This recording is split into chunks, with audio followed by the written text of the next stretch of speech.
want to hold everybody else up. It's 5 after, so I'm going to open the meeting up at 7:05. Marissa, can you do a roll call, please? Sure. Ray Baldwin. Yeah, here.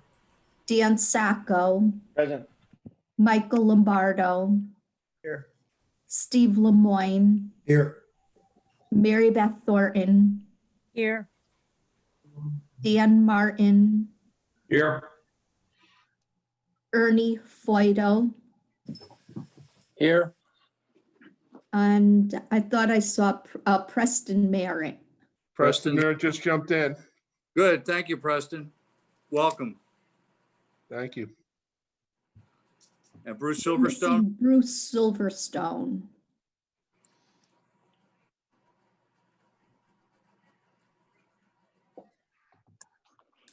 Okay, he may come on later. And Jim Nugent, did he join us?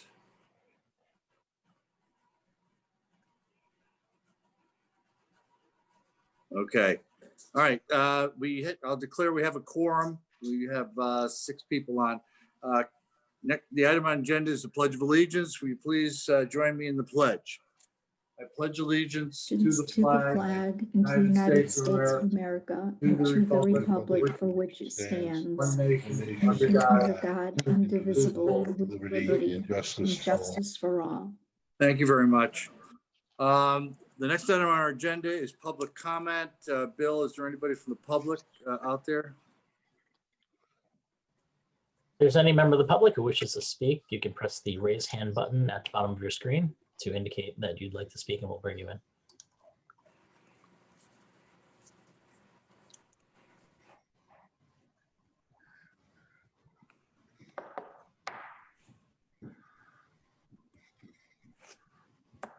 Mr. Chairman, it doesn't look like anybody wishes to speak. Okay, thank you. We'll close public comment then. Okay, next item on the agenda is the approval of the meeting minutes from September 30th, 2020.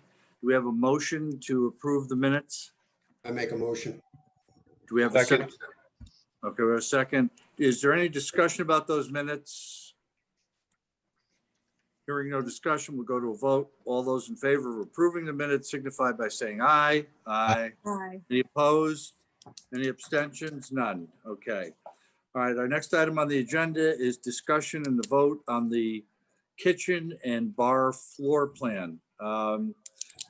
George Wiles, Bruce Silverstone, and myself and met with John Fasano, who has some pretty extensive background in designing and building kitchens and bars, and he was a help to us. And so we had a good meeting with him, and actually about 95% of the design George Wiles had already done. We did a little tweaking, and we'd like to present that plan to you for your comment and discussion and ultimately a vote. George? Okay, let me, let's see, how do I share the screen? Can I just share the screen straight Yeah. away, Bill? Go. Okay, Yes, you should be able to do that. okay. Let me see where that is. There it is, down the bottom. Move things around. Okay. All right, can everybody see the screen? Yes. Okay. All right. So this is the kitchen layout. Let me see if I can zoom in on the floor plan, and we can discuss that. All right. A little tough to see, but so again, as everybody recalls, this is a warm-up commercial kitchen. We've got this is a door to the outside for delivery. It's on the west side of the building. And the first item is that we have against this wall, this is the cooking line, which is a convection oven, 6-burner commercial stove with a 24-inch grill, and then a 2-basket fryer, a gas fryer along the wall. So the cooking line is the convection oven, the commercial range with a grill, and 2 deep fryers. Here is a reach-in combination freezer and refrigerator. Along this wall is the pot sink with three wells, and underneath the pot sink is a grease separator. In the center are 2 stainless steel work tables, a hand sink that's required by code, shelving along this wall, and then an ice maker that can make about 300 pounds of ice a day. So if we go over to some of the elevations, this is the key. Elevation 3, 4, 5, 6 are elevations of the wall. So we can start with the cook line, which we have the door to the exterior, we have the convection oven, the commercial kitchen, the 2-basket deep fryer, a hood. Once we have an open flame, we have to have a commercial hood with makeup air and an Ansel fire protection system over the cook line. Moving around to the wall to the right of the cook line, we have the reach-in refrigerator, the shelves, the working counter, the pot sink. Moving over to the next wall, moving around the room, there's the ice maker, reach-in, door to the grill, and then the pot sink with the door to the gathering room. And that's the warm-up kitchen. And we have all the information on all these. We sent to our engineers. It's kind of important that we get this nailed down because each one of these pieces of equipment comes with gas, water, waste, and the engineers have to know that in order to get their loads into the design of the building. I don't know if there's any questions on the warm-up kitchen. I have a question. Steve Lemoyne speaking. We're referring to it as a warm-up kitchen, but I mean, from my standpoint, it looks like a full-blown kitchen. No, this is far from a full-blown kitchen. But what happens is that what starts things going is the open flame of the range, which really you have to have that to keep certain hors d'oeuvres and certain soups servable. And as soon as that happens, other things get kicked in. This is similar to the kitchen we did for Fairfield Pavilion. If this were a full-blown commercial kitchen, you'd see a lot more equipment on the cook line, and you'd see an actual food prep line that would allow the food to go out, and you'd see a salad, a dessert area, which we don't have. But when you're serving 125 people, and they've got to get served in 20 minutes, you need this kind of support. Again, I'm just going to say what my layman's eyes tell me. And when I see ovens, I see a 6-burner stove, I see a griddle.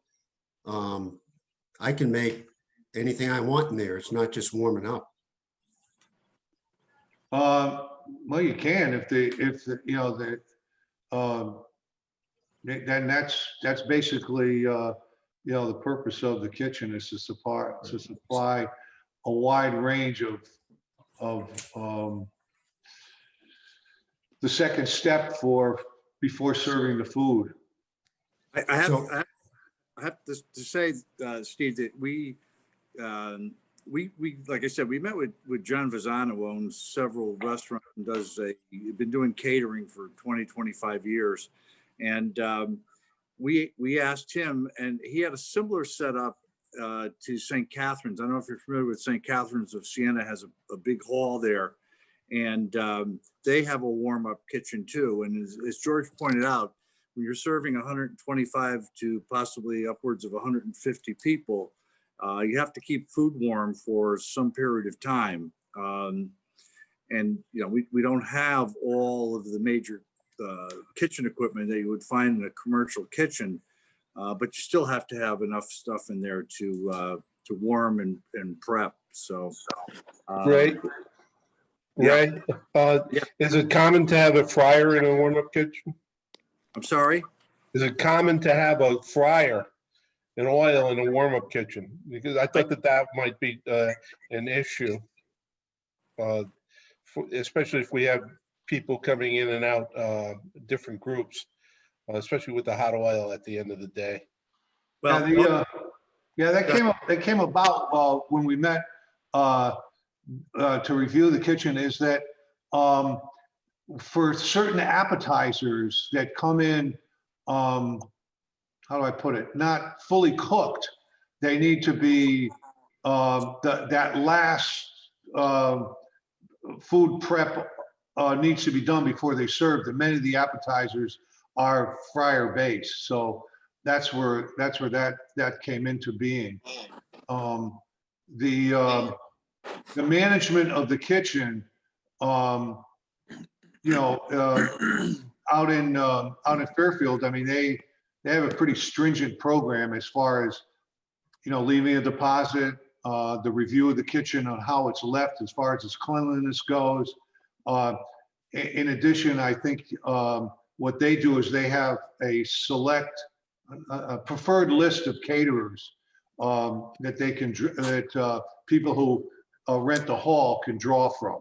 So you just don't have Joe Blow coming in off the street and making a great big mess and then leaving.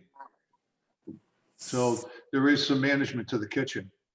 But that's where that came. The fryer came in response to that when we met.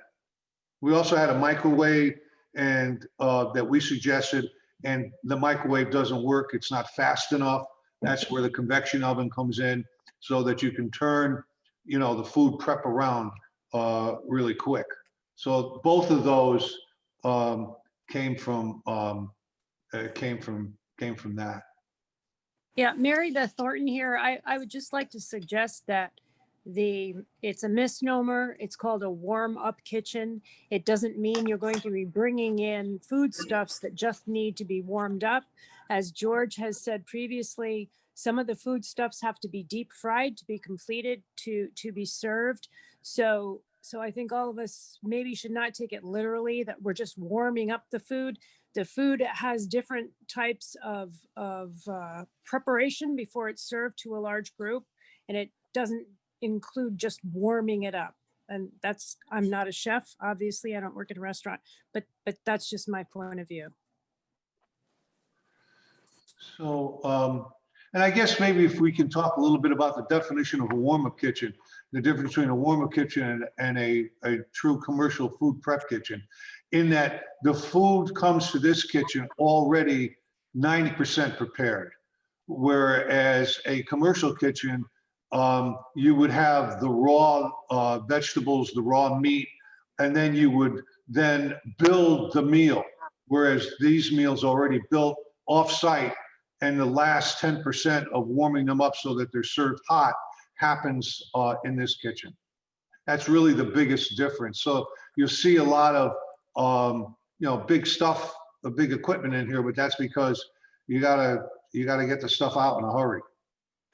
I think, Steve, I think what you may be thinking about too is this kitchen that we have here will allow for certain preparation of some foods for a small group. So if you have a VFW American Legion meeting, you can prepare a very small stuff like hamburgers and hot dogs and French fries and stuff like that.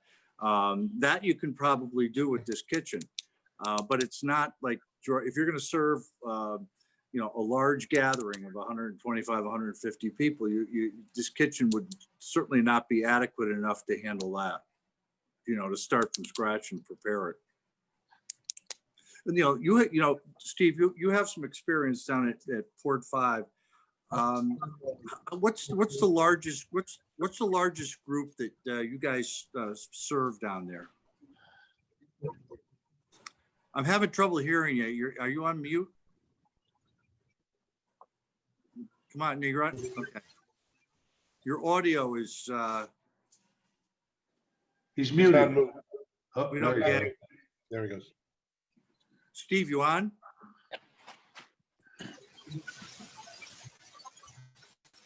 We're not hearing you. I'm not hearing you. Anybody else hearing him?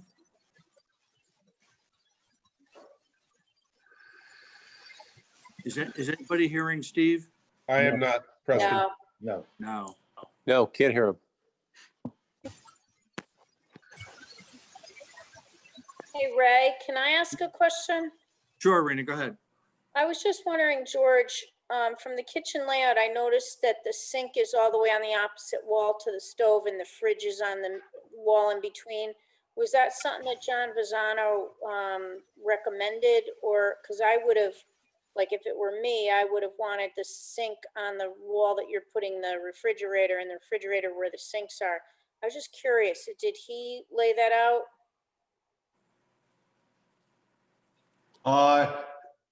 Basically, yes.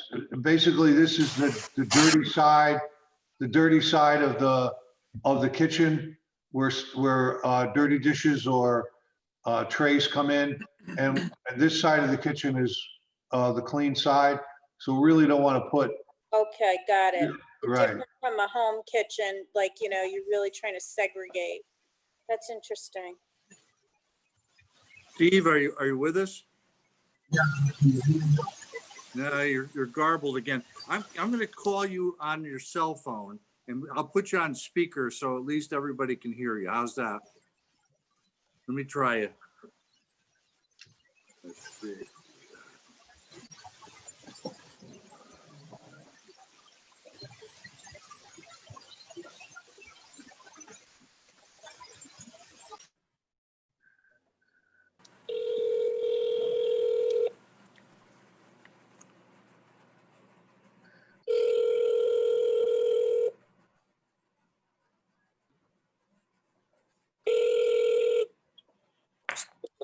All right, Steve, go ahead.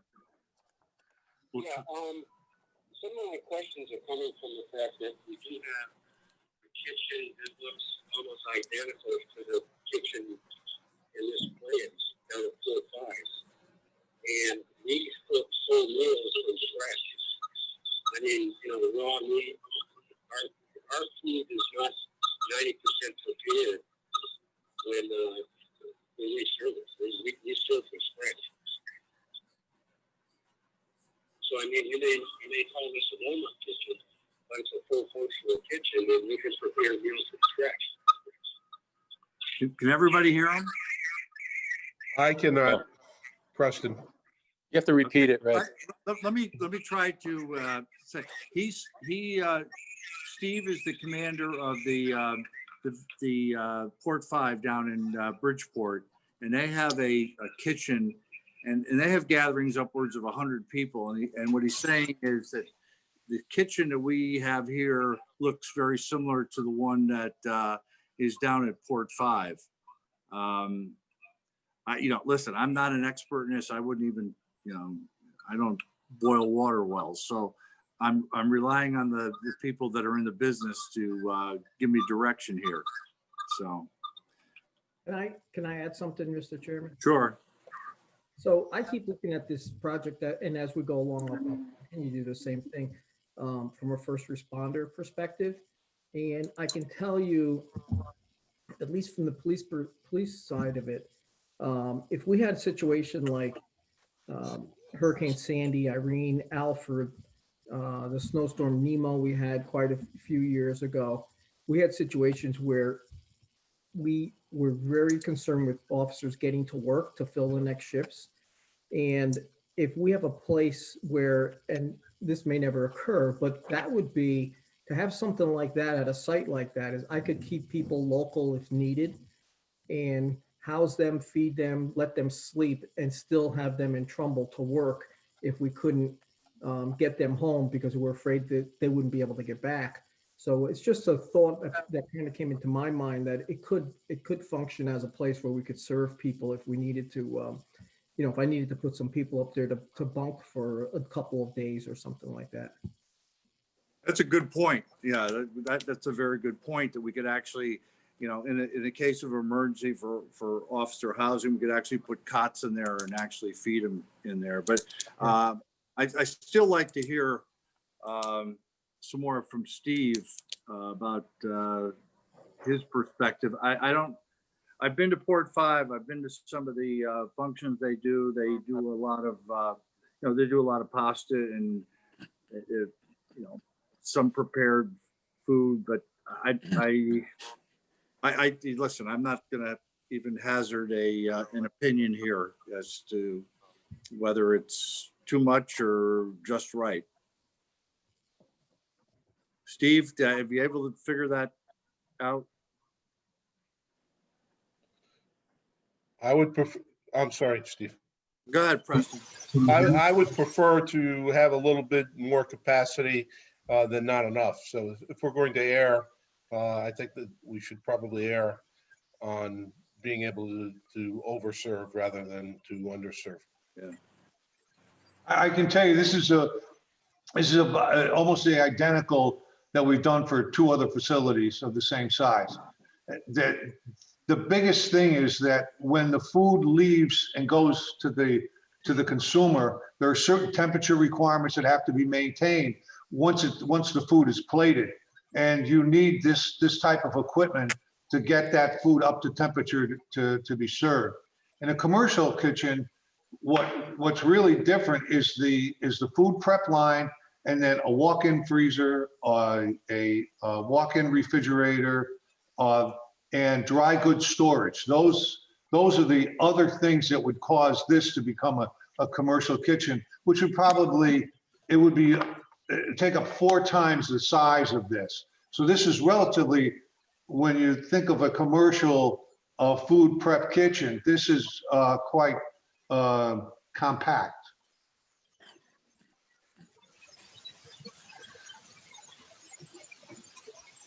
You want to go on to the grill? Yeah, right. let's go on to the grill, and hopefully Steve will be able to correct his audio so he can join in before we vote. Okay. All right.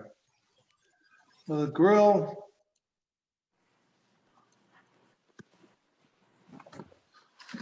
So the grill essentially is, we just have work table here, a back bar refrigerator with glass doors, a cooler bin for bottled beverages, a beverage cocktail blender station, a dump sink, and a hand sink. And that's basically it. There's not much to the bar, because this is not an operating bar. It's something that's going to be used intermittently. So that essentially, here's the back bar. We don't have anything on the back wall as far as liquor storage or anything. And all of the equipment is under the bar. And that's the reason you don't see it in the plans.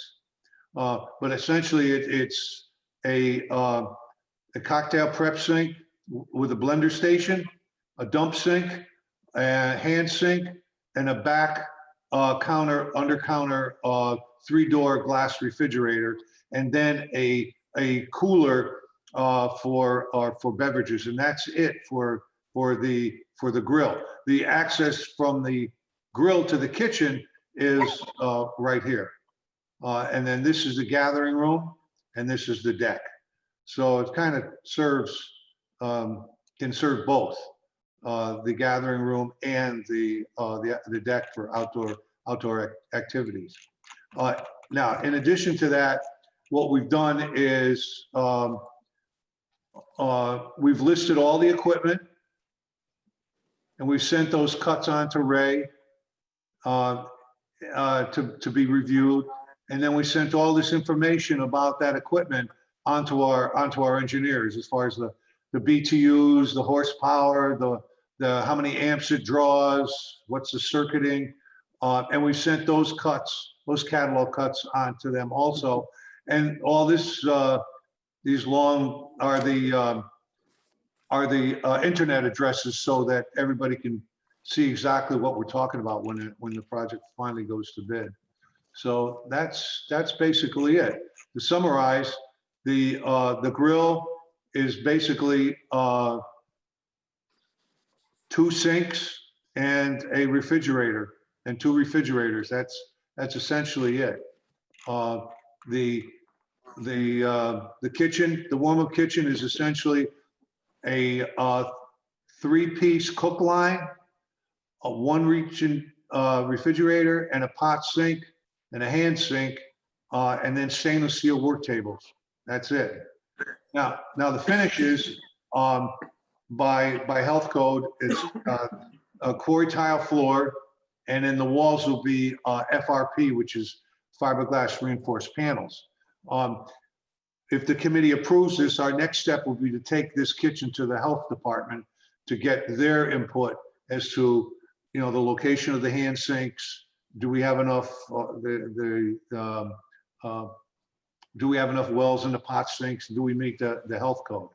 So that's where we are right now. Any comments, folks? So, wait, Dan Sacco, just, I have a question, because when I thought we were doing this, I was envisioning catering more than cooking. How much cooking can now be done in this facility? For a party of what, how many? Or now there's gonna be the ability to cook something, right? So some people are gonna wanna cook. I'm having trouble hearing, I'm sorry. We're a little muffled, Dan. Oh, Yeah, what is it? Okay, so my question is, my question was, when we started, I thought we were gonna have catering only and people would just have the ability to warm up, and the caterers bring in things to warm things up. So now this is a whole different game. How many people, if somebody wanted to cook, for how many could they cook for on this facility now? Okay, so this kitchen is not suited for on-site food prep, except for small gatherings of less than 15 people. And what will determine that? That will determine how much food you can keep in the reach-in refrigerator. And the reach-in refrigerator capacity is not gonna be a lot. You know, a couple of heads of lettuce, some tomatoes, the freezer's got some bags of fries and some hamburgers and hot dogs.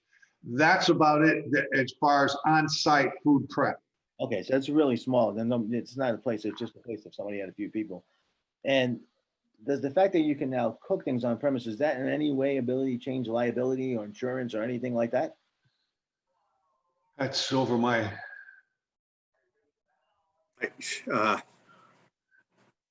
I suppose when the plan is presented to the health department, they will give a review of it, and based on that, we'll have to make a determination along with the town attorney as to whether or not there, or to our insurance carrier to see just whether or not there's any insurance, any additional insurance required for the building. Okay, so Ray, this is my last comment. I think I understand it. The way I understand is this: you can cook for a small number of people so that if a group like the American Legion was going to have a meeting and they had 10 people and they want to cook a bunch of hamburgers, they could do it. But if you were renting this out for a party, you're not cooking at this party, you're catering it. No, if Okay. you want, Yeah. if the idea was at some point in time to generate revenue from this building, we'd have to have the ability to have, weddings and birthday parties and other larger gatherings. And certainly this kitchen would not accommodate that, Right. doing the food prep on site. But on the other hand, if you have smaller groups like the ones we talked about, the Legion, you want to cook hamburgers and hot dogs and so forth, you can do that. So, like I said, we went to the folks that do this for a living, and this is their recommendation. Okay. It's Dan Martin. I'll reach out to our insurance carrier to see what additional insurance, if necessary, will be needed if you guys plan to do something like this with the kitchen and the bar grill setup. Thank you. Appreciate it. Hey, Ray, can you hear me now? Yeah, you're good now. Okay. If you don't mind me going back and repeating what I No, said go ahead. before. Go ahead. Okay. No, go ahead. I sat down with our chef at Port 5 the other day, and I actually showed him the plans. And I was calling it a warm-up kitchen. And this is a very experienced guy who's been in the business for a long time. And he said, that's a full kitchen. What are you talking about, a warm-up kitchen? I said, well, this is what it's called. It's the same thing we have at Port 5, and we make our meals from scratch. We can serve up to 100 people out of that kitchen that looks just like that. So my worry is, if you have a kitchen like this, who's to prevent whoever's coming in from maybe going a little bit past warming up, you know what I'm saying? And at that point, who's holding the license for that kitchen and the cooking? I mean, that becomes a liability to us, I would think. Well, And you know, that you raise a good point, and we actually had that discussion. We would only, I don't know whether it's going to necessarily be this building committee or whoever is going to be ultimately in charge of the management of the building once it's built. But the recommendation is that you only allow 2 or 3, at the most 4 preferred caterers to come on site. So you prevent anybody from abusing the building, making sure they're going to be insured, making sure that you don't just get anybody in off the street for an individual party. So that's one control you can place on it. And that's probably a major one, because we were told about incidents where caterers came in and actually ruined a kitchen over at St. Catherine's by doing something that they weren't supposed to do in that particular kitchen, and that caused the people at St. Catherine's to back up and say, "Hold on a minute, we're going to limit it to just a couple of people that we are comfortable with, that we have confidence in, have the insurance and the like." So, yeah, it is a concern. It is a concern. But Yeah, right, the I other would think question- contractually, when we rent this out, contractually, with contracts would say no cooking is allowed, period. It's part of the contract. yeah, the other question I had to do with grease trap. Is there going to be an in-ground grease trap? No, maybe a grease trap, a small grease trap under the pot sink. And that's because you're not expecting any large volume of cooking, correct? That's correct. Okay. So whatever plates they have, normally the way it works is that the large debris, gets thrown in the garbage, and then the plates are washed off, and then they're crated and off they go to be cleaned off site. Okay.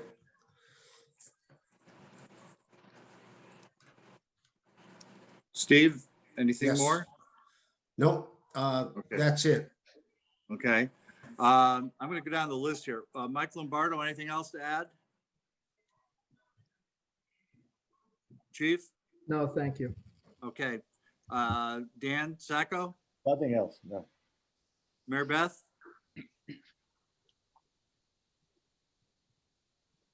Mary Beth Thornton? No, thank you. I have nothing to add. Okay, I see Bruce Silverstone has joined us.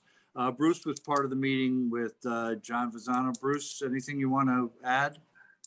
No, I'm fine. I apologize. We had some major IT work done in the house a couple of days ago, and see how well it worked. Yeah. Couldn't get on. So I apologize. I'm sorry, but no, I'm sure everything went well. I'm sorry I missed part of it. Thank you. Okay, thanks, Bruce. Preston? I'm good. Okay, so I suppose we'll put it to a vote. All those in favor of the kitchen and grill design signify by saying aye. Aye. Aye. Any opposed? Any abstentions? Okay, we're good. Next item on the agenda is a review of the building and site plan work. George, you want to bring us up to date? Okay. All right. You can still see my screen? Yes. Yeah. Yes. All right. Let me back it up a little bit. And we'll go through a quick page turn, and you get an idea of where we're at. And if something along the line catches your eye, stop me and I'll explain it. That's like a good format? Yep. Sounds Okay. good. So the first thing is the title sheet. We're in the schematic design phase. We're just finishing. We're halfway through the design development phase. This is a list of the drawings. This becomes very important when we go out to bid. The next page is the code information sheet. We've already determined the use group to be A2. We are under 6,000 square feet, and we don't need a sprinkler system. We'll expand this, and we'll be going to, in the next couple of weeks, we'll go meet with the fire marshal and the building inspector, or arrange a Zoom meeting if they're not meeting with us. More code sheets on the mounting heights of ADA. This is the partition details. There's various petitions that are within the project. This is our exiting plan that our engineers, the fire marshal and the building inspector will be very interested in. It's how many people are in each room and which way are they going to exit, and proving that the doors are wide enough to support the people as they leave the building in case of an emergency. This is the site plan. Before you tonight is an invoice for 50% of the surveyor. They send us a progress, and we've converted that into a three-dimensional model and inserted that into our model. This is the site plan, the site layout plan, where we show the contract limit line in red. We're beginning to work on the layout of the parking area. And we've located the building right on top of the existing location. We've completed our site lighting and photometrics plan, which will be added to the set. We just got that yesterday. This is the basement. And in the basement, we have a concrete slab, but we're also proposing a rather inexpensive under slab drainage system to a sump pump because we're very close to the elevation of Katz's Pond. And if there is any possibility of water intrusion into the basin, we want to make sure we can get rid of that right away. The area plan, which helps the contractors take off some of their quantities. The base floor plan is being developed with all the sections, the door numbers, the room numbers. The detail callouts are being placed. The roof plan, which we give to our engineers. The lighting plan with the lighting fixtures and their quantities, and our engineers now are making an analysis on the light to make sure we don't have too many or too little. The exterior elevations with the new survey grade superimposed, and those are being completed. Our building sections, which are small scale, that give the contractors a quick overview of what the building looks like in terms of its massing. A wall section beginning to be developed and detailed, showing the construction type and how those walls all go together. There'll be several sheets of those. We've already gone over the kitchen details, so I'll flash through those. Our door schedule and door details, door types, our room finish schedule, our window schedule. The fireplace detail is being developed at this point.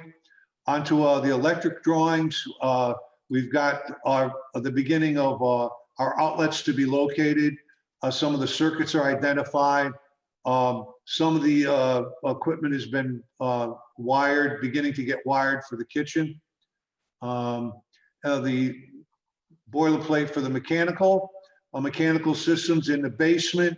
We're going to be locating the energy recovery ventilation unit, and for this type of use in the gathering room, by code, we have to make a certain amount of air changes per hour which are relatively high.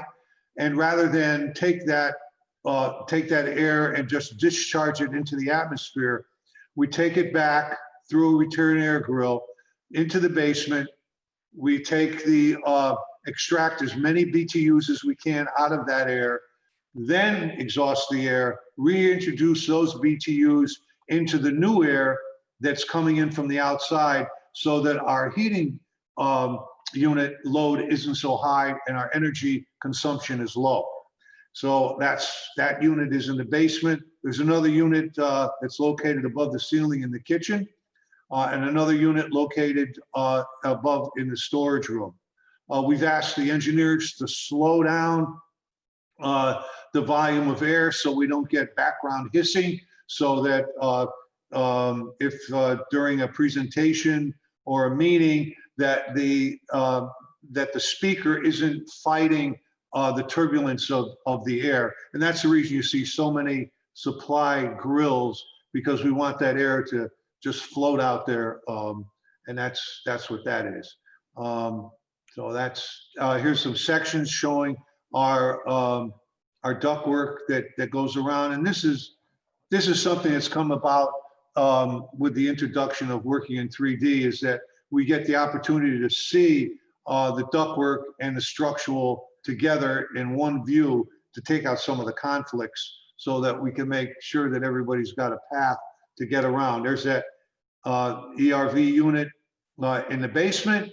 It's coming up into the attic and then servicing the gathering room. This is another view of it. You can see that the ductwork is quite large because you have to move a lot of air for that number of people.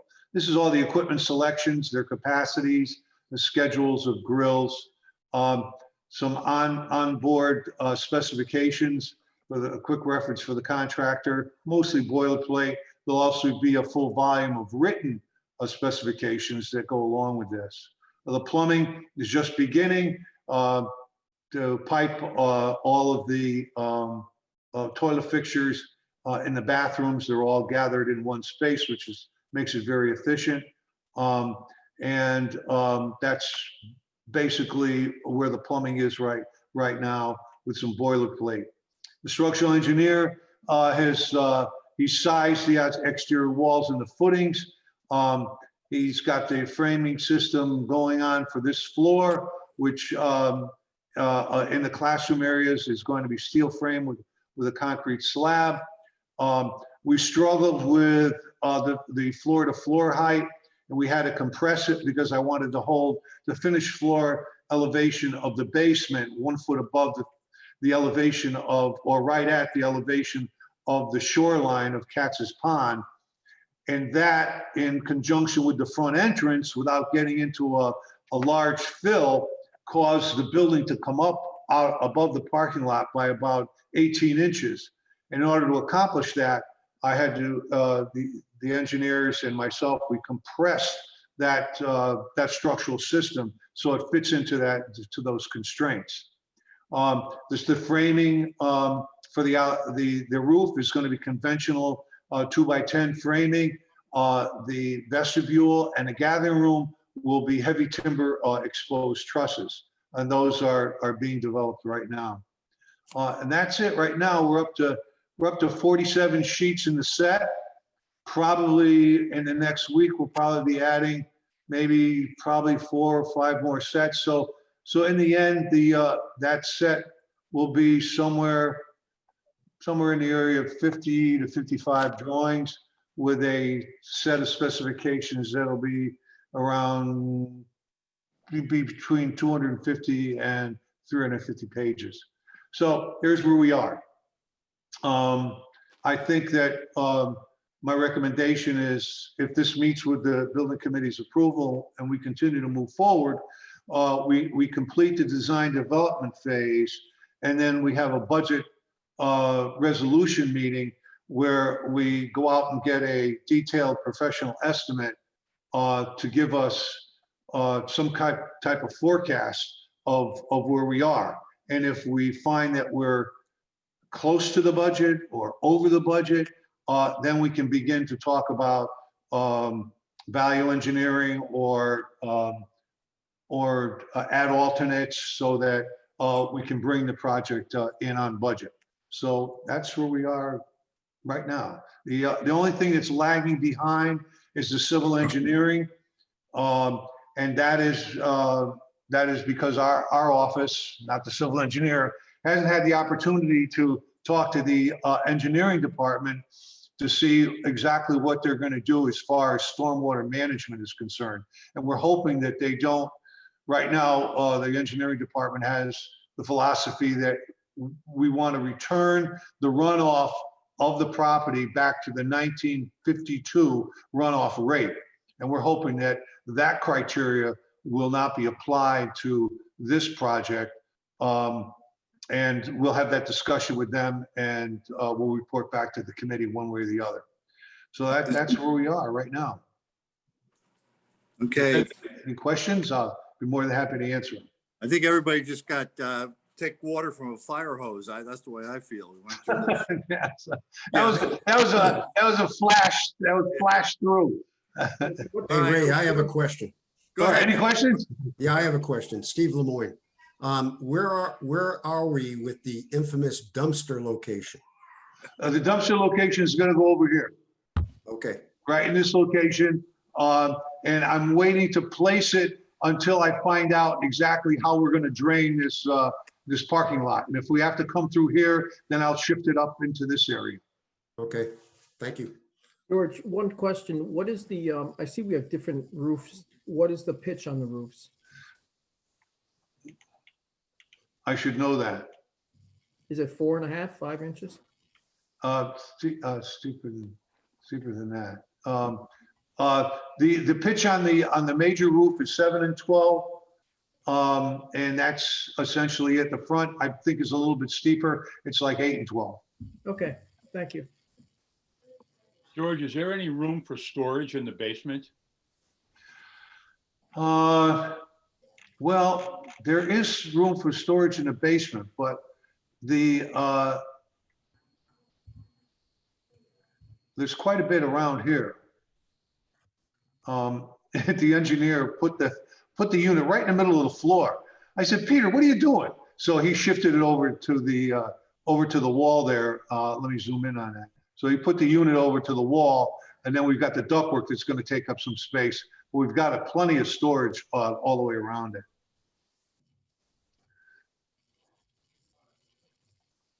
Great, thank you. Dan Sacco? Yeah, no, I don't have any questions on the design. We can talk about other stuff later, but no questions on design. Mary Beth? No, thanks. No questions. Preston?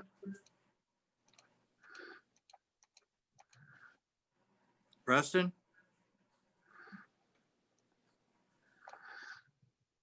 I I'm know, fine. right? I'm sorry, I was muted. Okay. Any questions, Preston? No, I'm fine.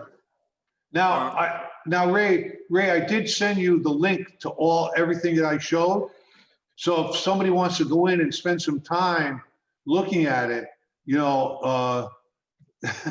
I'm more than happy to answer any questions as they come up. But I tell you what, given the circumstances where we're meeting the way we are, if you could send me the link, I will send it to all the parties, all the members and interested parties. So if anybody wants to take the opportunity to look at it and then give you a call, yeah, that's fine. We can do that. Okay. Ernie, I know you're on this. You have any questions? Yeah, can you hear me? Yeah, go ahead. Oh, okay. I was looking at the office area there. I didn't see much change from the last drawing that you had shown me. I didn't see a doorway between the conference area and the office itself. Maybe I'm not looking close enough. I see the conference table, but I don't see an access between the office area and that. Okay. It could be a pocket door. Doesn't have to be anything big, but we Okay. need to get through it. So Ernie, there is a door there right here. Right. It's blocked by the dimension line, but here's a door, and we don't have a door from that office into the conference room. That's the one I was talking about, right? Okay, we can add that. Okay, fine. Sure.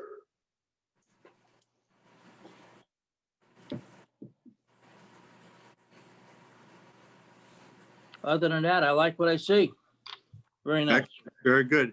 There's really nothing for us to vote on. It's just an update on the plan and so forth. And if at any time, if anybody thinks of any questions I'd like to have asked, again, you're welcome to either call George directly or contact me, and I will get the questions answered for you.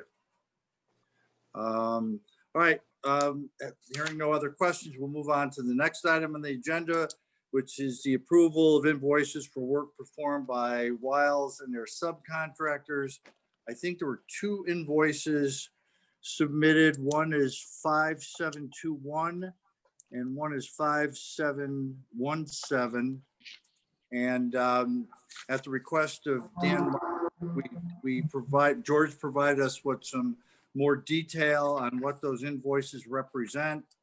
Dan, I know you had some questions about the amount of detail on there. Are you satisfied with the detail that I sent to you? Yeah, that's fine. We just can't pay off the statements.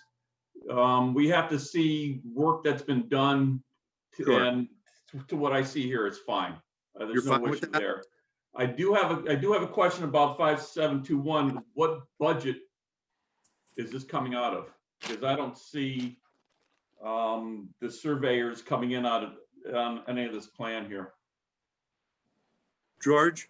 So, so the invoice for the survey work is a reimbursable expense. So we invoice that, attach the Codispodis invoice, and then our contractual markup.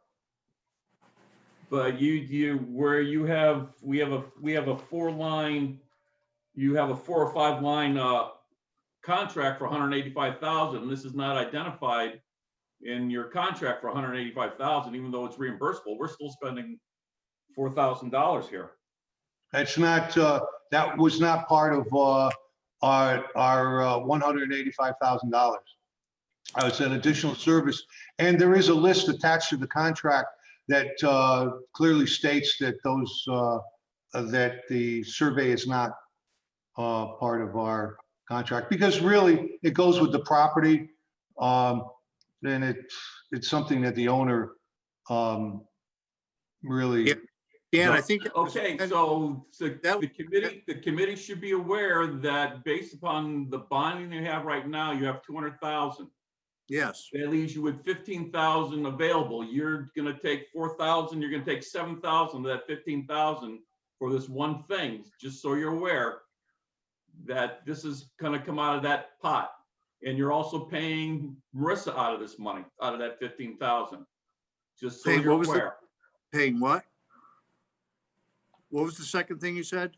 Marissa's clerk fees come out of that extra, that 15,000. Yeah.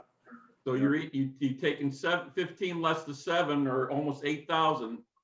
You're gonna have 7,000 left for these other items that could be developing along the way. And right now, that all you have is 200,000. I'm not sure how the steep grant's gonna fit into this, but right now, that's all you have. Yeah. Can I ask a question? Are there other anticipated off-budget? I think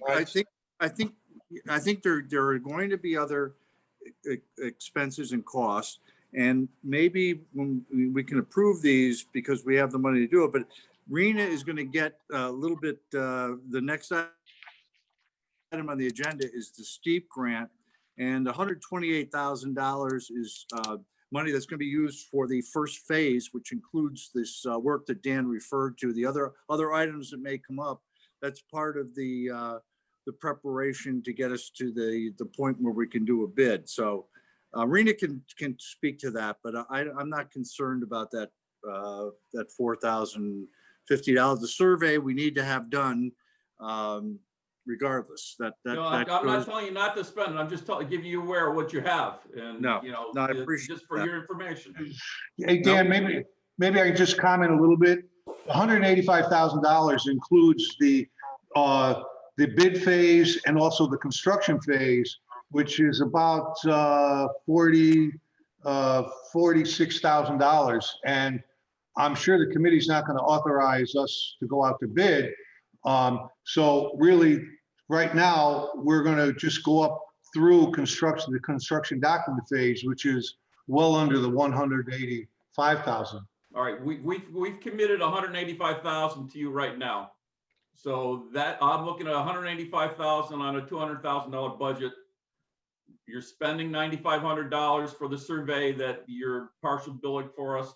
Leaves us $7,500. I'm just telling them that's what it is right now. So, Ray, if I could just, so we are in the process of contracting for the STEEP grant, but any such cost like a survey could be an eligible cost under this, if it were needed to be billed under the STEEP grant, that is an eligible cost because it's part of the overall phase one and the site preparation. So I just want to, I know right now that there's $200,000 authorized from the town funding. There's a balance after George's contract, whether folks want to code it there or decide that it's something that will go under the STEEP grant. You know, we are just in the process of putting our contract together with the state, but it is an eligible cost. Good point. Okay. All right. All right. Are any further discussion on the invoices? We have a motion to approve the invoices. You're approving the first invoice. Which one? You want to do them individually?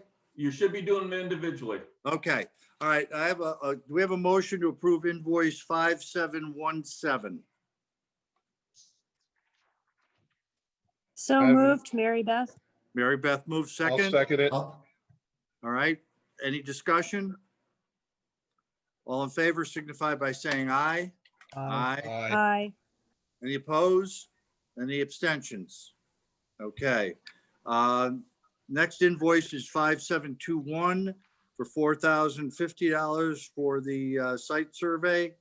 Do we have a motion to approve? I make a motion. Okay. We have a second? We have a second. Any discussion? Okay, hearing no discussion, we'll go to a vote. All those in favor signify by saying aye. Aye. Aye. Any opposed? Any abstentions? Okay, thank you. Next item, again, I think Rena has given us a little bit, but congratulations, Rena. Thank you very much for working hard to get us this STEEP grant. Can you give the committee an update on it and where we are and what it could be spent for?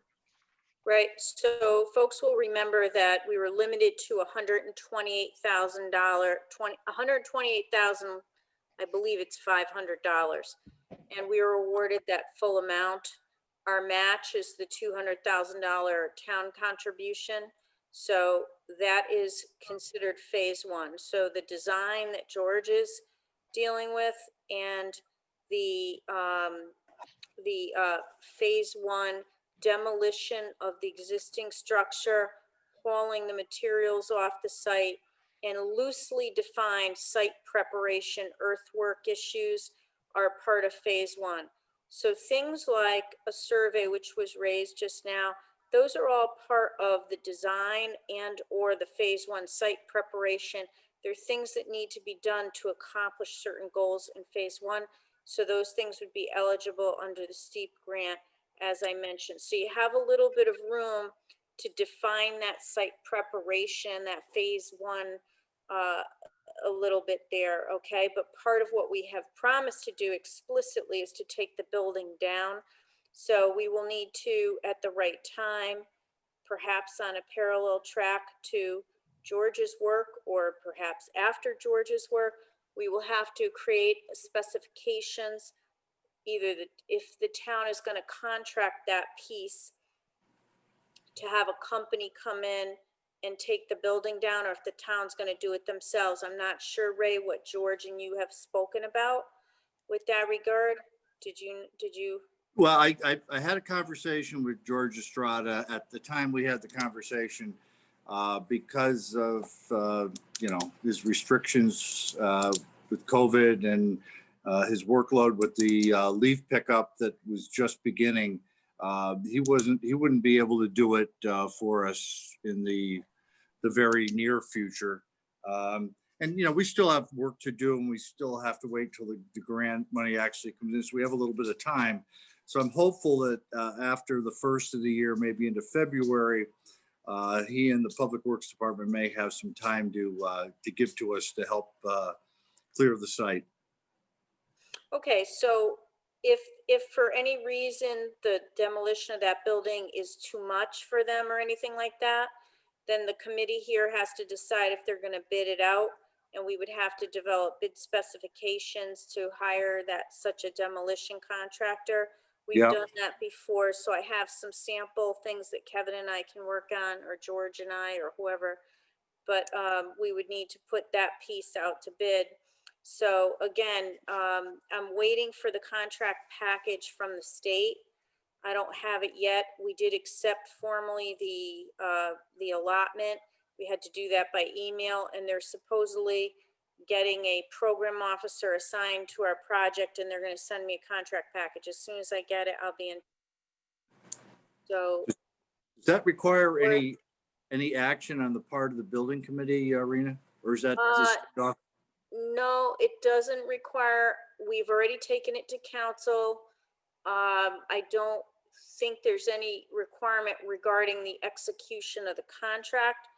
The building committee will want to think through how they're going to use those funds within the parameters I just explained. Sure. So that would be as these invoices and scope comes up, how much of the site prep can we do with the 128,000? What makes sense to complete and to charge to that project in addition to the demolition of the existing structure? Well, that'll be a topic for a meeting of the full committee to see how we want to divvy that money up once it gets in. So. Right. Okay, we'll have to put a plan in place for that fund. Yeah, just to jump in here, demolishing the building and removal of the deleterious material that's under the building, and then putting back structurally suitable material for the foundations of this building would be a great thing to do in the 128. So then we turn over to the general contractor a site that's ready to go. Yeah. That And makes a lot of sense, George. yeah, and in addition to that, if we could, because $128,000, I think we can get a lot of work done. We might be able to build the septic system or build the underground stormwater retention system with part of that money as part of the site prep. So my suggestion is, let us do a little bit of thinking, and maybe we can write up a scope with a budget that represents the 128 and have Arena take a look at it and then present it to the building committee. Sounds like a plan. I know that Yeah, that's good, George. one of the things that George Estrada did, for those of you who don't know, George Estrada is the Public Works Director. George Estrada did commit to, they have material up at Indian Ledge Park that once we take the building down, whether it's done by the Highway Department or Public Works Department, or it's done by a private contractor, there's going to be soil that has to be removed and replaced. And he said he has material up at Indian Ledge that he would cart down and put on site for us. So we'll have a savings there from the town. So it's just a matter of the timing of it, because like I said, they're right dead in the middle of the LEAP program. And because they're not hiring outside help this year, they have to do it all on their own. So it's going to be an extended LEAP pickup season.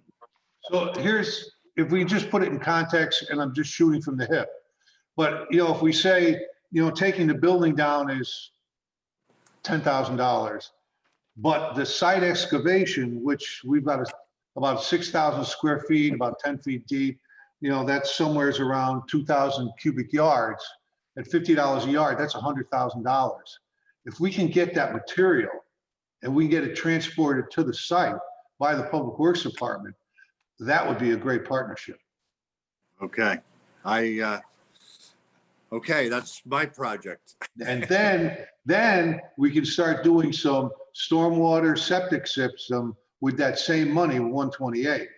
So I think there's a couple of scenarios that we should kick around with you and Rena and the committee before we've got the time now until that, when that money comes in, then we can use it judiciously to make the biggest impact on moving the project forward. Okay, if you could put that list together. Sure. In the meantime, I will, maybe you and I will try to get a couple of committee people to do maybe a Zoom meeting with George Estrada and run through this with George.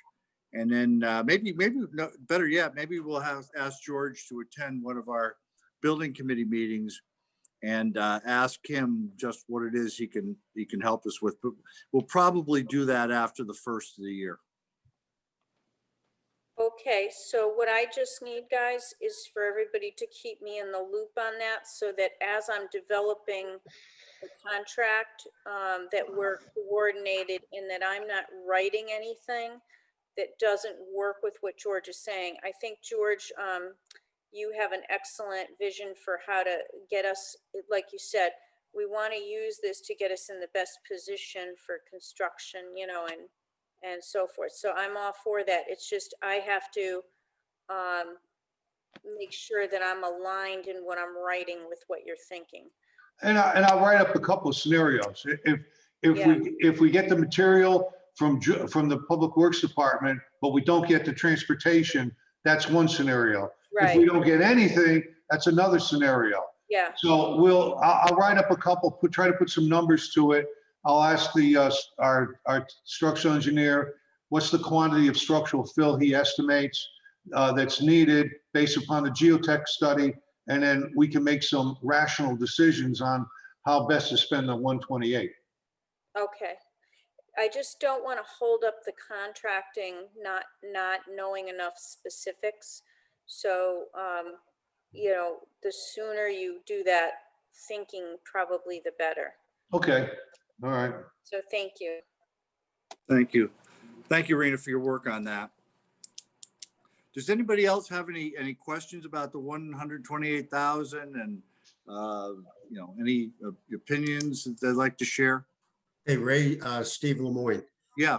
I'm probably stating the obvious, but I'm assuming that whatever fill that Mr. Estrada is offering is going to be checked out to make sure it's compliant with whatever needs to go in there. Yeah, we'll make sure that whatever they put in that is what we need on the site. Yeah, we'll confirm that with him, and I think we'll confirm that. Yeah. Okay. Yeah. Anyone else? Hey, Ray, my thoughts going into this thing, exactly what we were just talking about, is now that we have limited funds, we don't have the funds to go build a building again, which is key. That we should expend any funds we have in only preparing ourselves to get to that point and not get ahead of ourselves on any design or anything else that we want to spend a dollar on. But every dollar should be spent on figuring out how we go get those funds to go do it. So taking the building down is a great idea. Doing all we can to do that stuff is a great idea. And to put ourselves in a position, but let's be careful we don't spend money on anything other than getting ourselves to that point. We have to go raise the funds. And if anything might change in the future, we shouldn't do it. We should not do it. We should do things that are only going to be pertinent and going to get those funds to go forward. And the last point is, I don't know where the lease is or what it says, but we better make sure we're compliant with that lease at all times so that we don't put ourselves in any position where we're not lease compliant for the property. Well, certainly before we make any moves about the spending of this 128 or what direction we're going to go in going forward from here will be a committee decision that's going to be made. And so everybody will have input into that decision. Yeah. Anybody else have any comments? Okay. Okay, there's nothing to vote on there. Under other business, the only item I have under other business, Mary Beth Thornton, as was mentioned earlier, her house was sold and she's stepping down from the town council. I think you would all agree that she's been a valuable asset to the committee, and I took the liberty of asking the now vice chair, soon to be chair of the town council, to see if they would entertain a resolution to allow Mary Beth to expand the committee to allow another person on the committee so Mary Beth could remain. And the Democratic caucus would then select somebody from the Democratic town council to be added on to the committee. I think her service to this point has been tremendous. I don't think there's but a few people that are responsible for getting us from a year and a half ago to a vision to where we are this evening. And so I would like the consensus of the committee that we allow Mary Beth to stay on. So moved. I agree. I agree. Great. Okay, it doesn't require a vote on our, but I figured, yeah, I'd disclose it to you that we do want to keep her on board, so. Yep. Thank you. Any other business that anybody has to go before the committee? All right, folks, have a great Thanksgiving, a safe Thanksgiving. Enjoy your families and be safe, and I'll stay in touch with all of you. Hey, Ray? Yes. Before you go, Oh, Yep. before you go, sign off on those invoices for me and get them to me if you can. Oh, yeah, I can, I'll sign them and I'll hand deliver them tomorrow. How's that? Okay, sounds good. We're not open. We're not open Oh, you aren't? Monday. The town hall is closed on Fridays. You have a mail drop? I do not.